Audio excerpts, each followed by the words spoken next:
Tournament শুরুর বাকি 1.5 মাস, এখনও শেষ হয়নি পাকিস্তানের করাচি স্টেডিয়ামের সংস্কার কাজ। কিছুদিন আগে এমন খবরে সমালোচিত হয়েছিল পাকিস্তান ক্রিকেট বোর্ড। সংস্কারের বেহাল অবস্থা দেখে অনেকে আশঙ্কা করেছিলেন হয়তো আইসিসি চ্যাম্পিয়ন্স ট্রফির আগে প্রস্তুত হবে না পাকিস্তানের জাতীয় স্টেডিয়াম।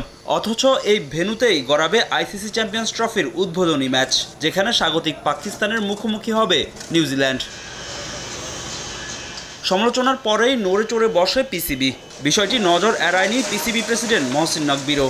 সংস্কার কাজ দ্রুত শেষ করতে নিয়োগ দেওয়া হয় অতিরিক্ত নির্মাণ শ্রমিক। করাচি স্টেডিয়ামে বন্ধ করে দেওয়া হয় পাকিস্তানের প্রথম শ্রেণীর সব ক্রিকেট। এমনকি পাকিস্তানের আন্তর্জাতিক সিরিজগুলো থেকে ভেন্যু হিসেবে বাদ দেওয়া হয় এই স্টেডিয়ামকে। সব শঙ্কার অবসান ঘটিয়ে টুর্নামেন্ট শুরুর আগেই করাচি স্টেডিয়াম বুঝে পেতে যাচ্ছে পাকিস্তান ক্রিকেট বোর্ড। স্টেডিয়ামটির প্রজেক্ট ম্যানেজারের দাবি, এরই মধ্যে শেষ হয়েছে সংস্কারের শতভাগ সিভিল কাজ।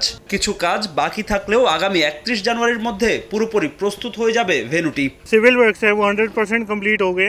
স্টেডিয়ামের সংস্কার কাজ প্রায় শতভাগ শেষ হয়ে গেছে। কিছু রঙের কাজ ও গ্লাস বসানোর কাজ বাকি আছে। আগামী 72 ঘন্টার মধ্যে এসব কাজও শেষ হয়ে যাবে। 31 তারিখের মধ্যে পুরো স্টেডিয়ামটি প্রস্তুত হয়ে যাবে। গ্রাউন্ডসের কাজও পুরোপুরি শেষ হয়ে গেছে।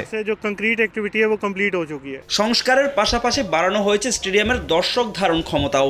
সংস্কারের পর এই ভেন্যুতে এখন খেলা উপভোগ করতে পারবেন 35,000 দর্শক। চ্যাম্পিয়ন্স ট্রফির আগে নিউজিল্যান্ড, সাউথ আফ্রিকা ও পাকিস্তানের ট্রাই নেশন সিরিজ দিয়ে আবারও ক্রিকেট ফিরতে যাচ্ছে করাচি আন্তর্জাতিক স্টেডিয়ামে। 28 বছর পর নিজেদের মাটিতে আইসিসির ইভেন্ট আয়োজন করতে 12 বিলিয়ন পাকিস্তানি রুপি খরচ করে 3টি স্টেডিয়াম সংস্কারে হাত দেয় পিসিবি। করাচি স্টেডিয়ামের মতো বড়সড় সংস্কার হয় লাহোরের গাদ্দাফি স্টেডিয়ামেরও, যদিও এখনও পুরোপুরি শেষ হয়নি ভেন্যুটির কাজ। পিসিবির দাবি, আগামী 31 তারিখের মধ্যে শেষ হবে গাদ্দাফি স্টেডিয়ামের কাজও। ফাহিম ইসলাম, সময় সংবাদ।